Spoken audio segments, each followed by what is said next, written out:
Welcome everyone to Tales from the Trenches Tuesdays. Today I am speaking with my friend Paul Nazareth.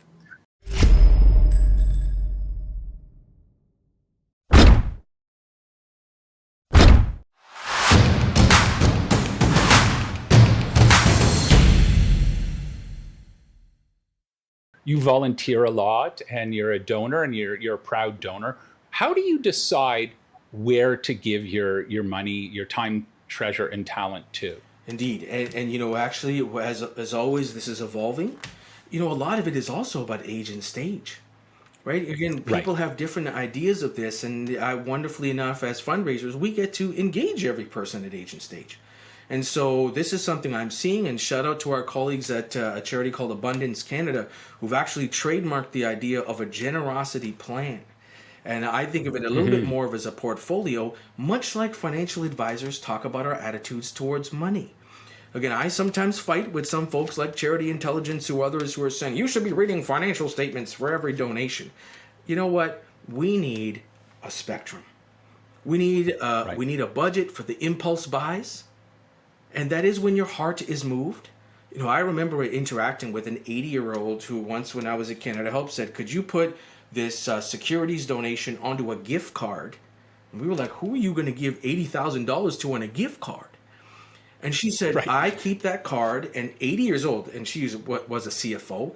When I'm listening at a special event to the CEO and they touch my heart, I go on my phone and I send them 10 grand.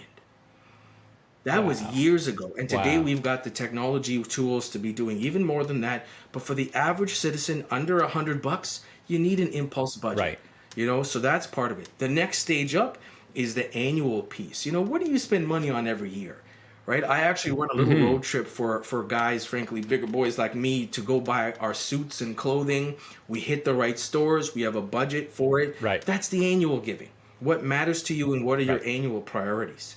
And then, again, this is exactly how people talk to financial advisors to say, in number of years, I want to buy the car, house, boat. It's aspirational. And so we need a budget for that. I want to build this. And again, that's where donor advised funds and others are really coming into play to say, I want to have a $10 million foundation, but while I'm in the high earning years with 30s, 40s, and I can't even pay attention to it, how do I dump the money in there and we'll deal it when need to? And then lastly, that legacy stage is about age, stage, values, and that changes massively in our business building, family building years, in our cultural understanding, in our human understanding, our emotional intelligence. It changes so much. And as much as this is not convenient for fundraising, the world of generosity needs to be able to follow citizens through those ages and stages and be flexible. And I know that scares fundraisers. Right. They don't like saying, I'm going to spend time with a 30-year-old who's going to change their giving priorities by the time they're 70, by the time they're 100. That's the reality. Yeah. So do you personally set aside X amount of dollars per year, per month, per paycheck, whatever it is? Yeah. Or do you take it more on a reactive side as people come and solicit you and say, Paul, would you support this a-thon that I'm doing? So number one, I will very much put out there publicly, again, traumatized by chocolate almonds. I'm a well-known special event hater. I deliberately have not learned to golf so I can not be at those tournaments. I really don't like the idea of a lot of fundraising in the space. It's not my thing. I really believe in participation, community, generosity. So again, we do absolutely have annual budget, and I cheated because again, I've come up in a religious system. We have training wheels. Right? Tithing, that kind of thing. So part of that is our religious piece, but the other piece is to say, I want to have the ability to react and respond. So again, just like we have an impulse buy charitable budget, which as a family we talk about. We have the annual plans, and we have the aspirational goals on some big stuff we want to make possible in our lifetime. So I know, for instance, you're big with the Toronto Public Library, right? So I see that in a lot of your social media posts. Is there anything, I'm not going to specifically call them out, but is there anything that a charity could do that would get them kind of off of your approved list? Lots and lots. That you kind of take the... Again, it's always for me about the intersection of head and heart. I will tell you, and it's not a huge surprise who they are. I put it out there. My number one charity, who we give the most amount of money to, treats us like garbage. They do not treat us well. I get an annual tax receipt in an envelope without a thank you letter, you windowed, Wow. etc. But because they own our heart and they are tied to our Right. very DNA, we will be connected to them whether they like it or not. And I've told them that. Again, we have a mission to them, not just their mission. But there are others. Wow. Again, it was Richard Radcliffe and other people like Fraser Green and others who said people give because they're trying to say one of two things: please or thank you. So there's quite a bit of Hmm. gratitude again there. Again, I believe in public libraries because nobody's bankrolling fundraisers for MBAs or any of our professional Right. development in a lot of cases in a modern era. When I needed that knowledge, who was there for me? The public library. So I got what I needed at Wow. those times in life. This is that Yep. gratitude for that investment. Same thing when it comes from my alma mater. I share this with people a lot. School wasn't a great time for me. It did not work out academically. I was thrown out. But I Right. met my spouse at Frosh Week. I met all my friends at that place and found incredible community and power in that. And my bequest to that alma mater is in gratitude and is going not to the academic side, but in the community benefit and the social side. Again, as wonderfully enough, as an advisor, I've worked with clients in creating this, and we tell them it's your life story. So craft your life story in generosity. Give it to your advisor or your fundraising partner, and they'll be able to tell you, oh, I see that value, First Couch, that's the Salvation Army. This area here, where did you get that? That's a library. Most everything that people care about and help them create their values, there's a charity there. Often they just don't know it. You and I have been kind of a bit harsh when you see in the newspaper, and they have the head and shoulder shots of the boards that come out, or the graduating class of the governance boards that have just come out. The people who got their governance certificates, and I won't say it's black and white in the newspaper, but it's pretty white.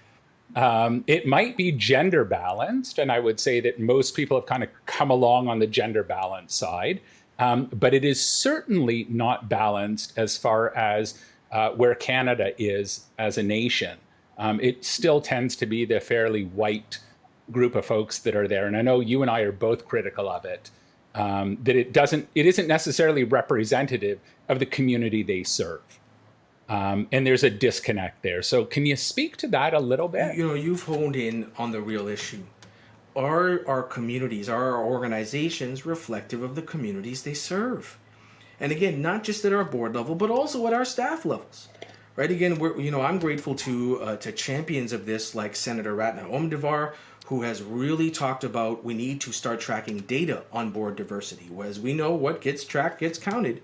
And if we start to show Hmm. everybody, including the donors who are investors, who are starting to say, yes, I'm going to ask for accountability in equity, social justice, racial justice, economic justice. That's a whole one coming too.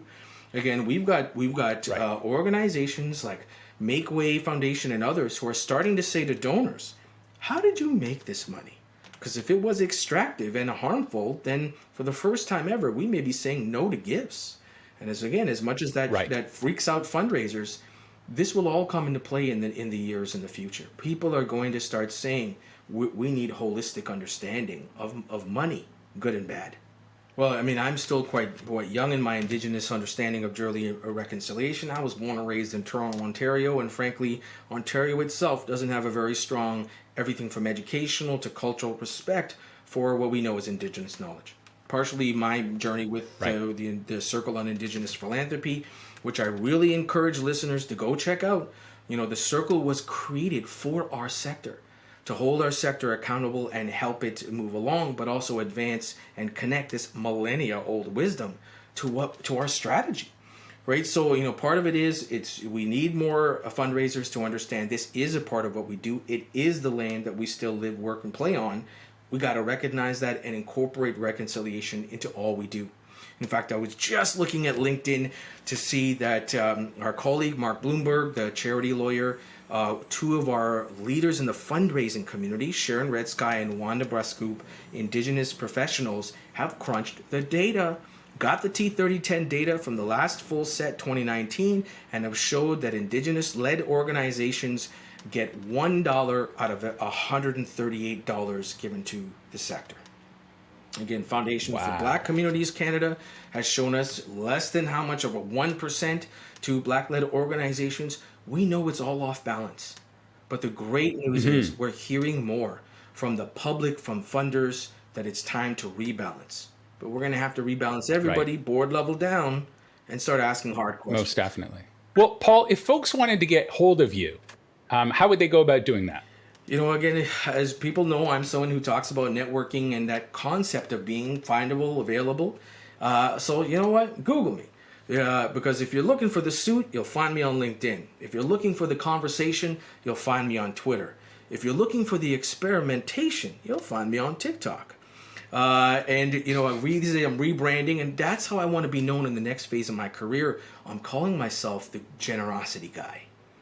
Again, we just get lost in plan giving, endowments, and fundraising. As people can find me in these spaces, connect with me in the way that speaks to you.